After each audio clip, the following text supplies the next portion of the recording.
हात घालत नसणार आम्ही, पण एक वेळ या महाराष्ट्रातनं हिंदुस्थानात आम्ही दाखवून दिली की आज आम्हाला कमी म्हणून पाहत असणार, ज्यांचं लक्ष आमच्यावर नसेल त्यांना आमचा इशारा आहे, येत्या 15 महिन्याच्या काळात अख्खा हिंदुस्थान आमच्याकडे पाहिल्याशिवाय राहणार नाही, आम्ही जे म्हणू ते केल्याशिवाय राहणार नाही.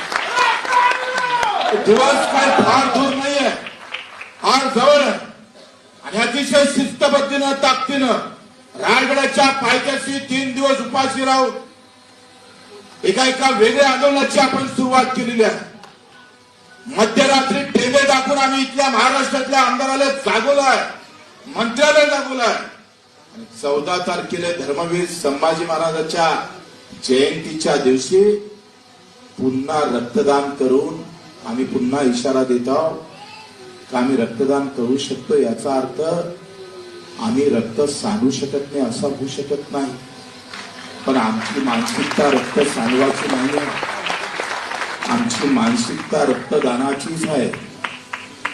आणि म्हणून प्रत्येक मंत्र्याच्या घरासमोर आम्ही रक्तदान करून त्यानं मतदानाच्या वेळेस जे आश्वासन दिलं होतं त्याची आठवण रक्तदान करून देणार, फक्त काय म्हणते निवेदन देऊन नाही देणार आहे.